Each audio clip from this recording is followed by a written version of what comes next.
Lizzie présente La puissance de l'acceptation de Lise Bourbeau.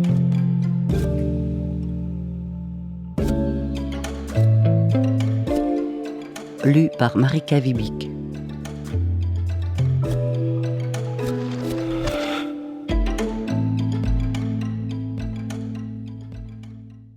Introduction.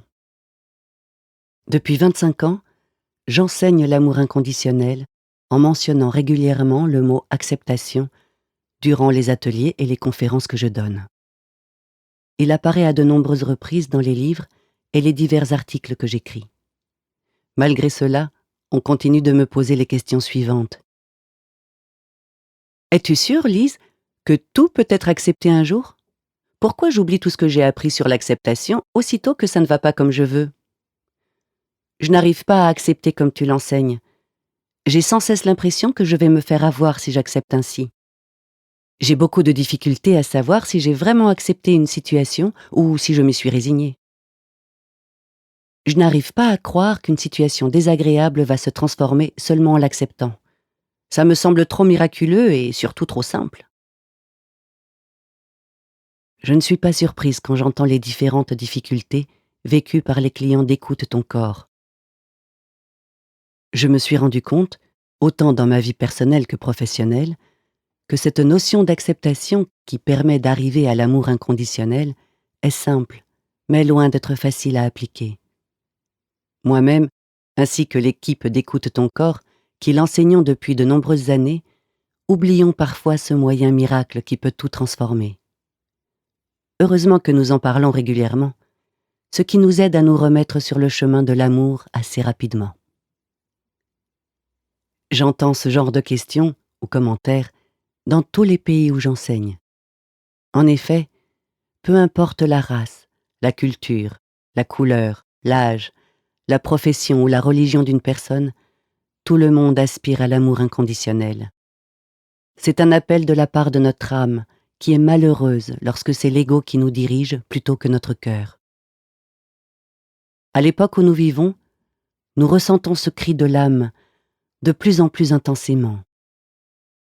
C'est une époque de grande transformation intérieure et je suis très heureuse de constater que tous ceux que je rencontre, et ce, dans tous les pays que je parcours, aspirent véritablement à une meilleure qualité de vie intérieure en sachant intuitivement que lorsque l'intérieur change, l'extérieur se transforme en conséquence. Voilà la raison pour laquelle j'ai décidé d'écrire un livre sur l'acceptation dans tous les sens du mot et dans toutes sortes de situations, surtout celles qui sont non désirées et désagréables. Je souhaite de tout cœur que ce qui suit saura t'aider à mieux assimiler les notions de l'amour véritable.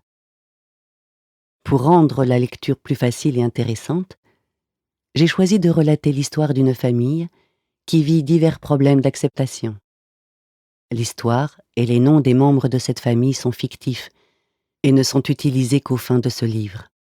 Cependant, tous les exemples sont basés sur des milliers de témoignages que j'ai eu l'occasion d'entendre au cours des 25 ans passés à enseigner l'amour.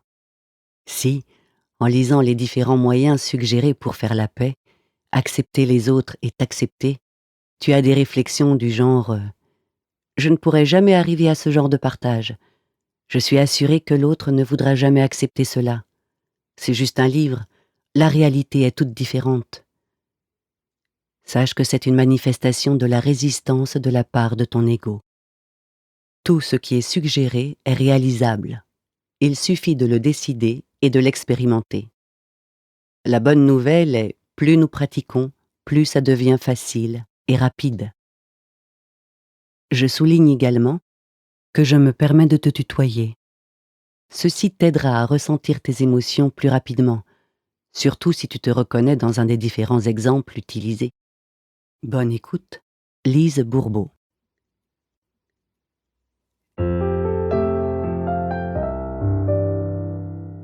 Chapitre 1.